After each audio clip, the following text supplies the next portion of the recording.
Hey, welcome back, TNT. It's Talk It Out on a Tuesday, continuing here on A Cup of Joe, brought to you by the kind folks at Dilmar Tea. We're talking it out over tea, and we are so happy to have the brain behind the Lost Tribe here with us. Valmiki Maharaj is here with us this morning. And before I introduce Val and speak with Val, it's really been something, as we've been speaking about before the break, that you've been hearing rumblings over the years that the creativity in the mass has been gone, is disappearing, and we're just playing beads and feathers, and there's no creativity.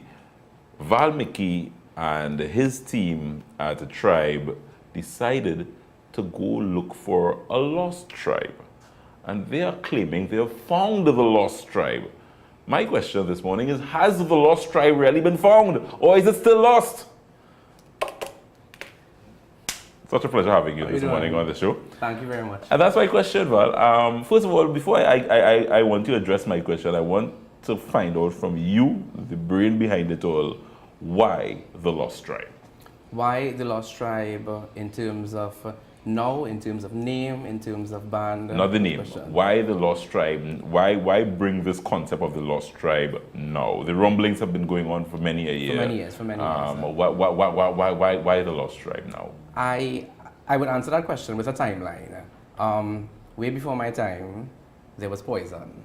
Yes. And you so young, Val? Making me feel old.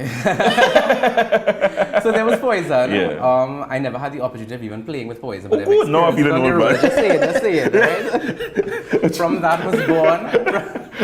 I can't even deal. From that was born tribe. Right. And tribe was born because of the call of the people and the response to our section and the response to our service that was provided at that time.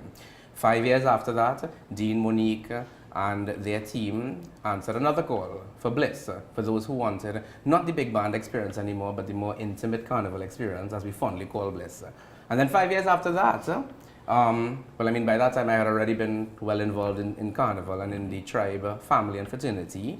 We answered another call, a call from the masquerader who also didn't really want that big band experience, but wanted the glamour and excessiveness of carnival.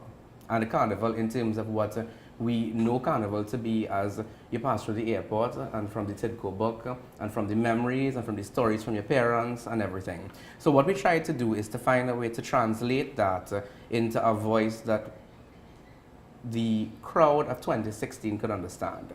So it definitely wasn't we need to bring back the mass, or we need to this, or we need to that, which is, they're cliched terms that are being thrown around right now, but it was more that we need something else, not necessarily something that's different, but something that strikes a note inside you and is nostalgic and makes everybody happy. So it's really not an attempt to answer the rumblings in terms of bringing back that so-called creativity that was there many years ago.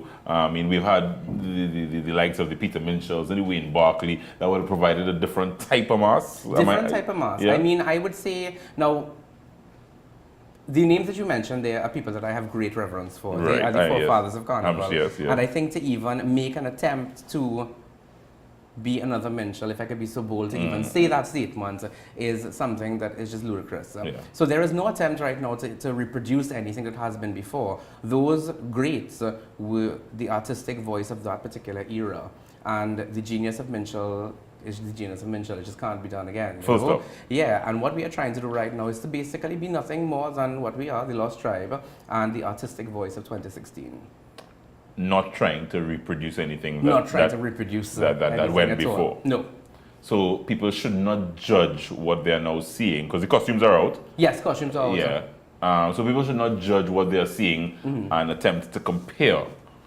Is that the message that you? Well, they shouldn't. They shouldn't. They may, but they shouldn't, because that is not what the concept in your mind was. No, it definitely wasn't the concept. And I think I'll tell you something. When we started, the idea behind this band, which I would even say it wasn't even months ago, it was years back. As the idea progressed and changed and developed, and as the time happened, our concept of what the band was, or our intention behind the band changed as well. For example, there was the time when we felt, okay, what we need to bring back was a quote-unquote traditional mass in terms of big costumes, this and a particular styling, particular production methods. By the end of it, and even up to the point between our pre-launch at the Tribe media launch and our band launch house opening, which was about 2 weeks ago roughly, Yeah. even within that time, the response that we have seen from the masses have been from a variety of groups and demographics, not from what you may have initially expected. Right. So even that has refined and has allowed us to continue refining the product that we are providing right now and that we will provide on the road come 2016. Val, I wanted to stay with me because you're leading into exactly where I was going. In terms of, somewhere. yes, All right. yeah. In terms of who Yes, do you think this is being catered to? Mm-hmm. Is there a definite market you had in mind? Is it an old people band? Mm-hmm. Is it a band for all the artsy people who could appreciate all the cloth and so on that you'll be providing? Right. Because there are people, there are masqueraders, Val, that don't want nothing holding on and flowing on them. They don't want that. And I mean, Stop. I'm just saying, yeah, so I want to come back, and when we come back, we will address those issues. We're talking it out over tea because we are questioning whether or not Val's lost tribe has really been found. Is there now a real need for that type of mass in 2016 as we approach Carnival 2016? We're coming back, we're talking it out over tea, courtesy Delmar.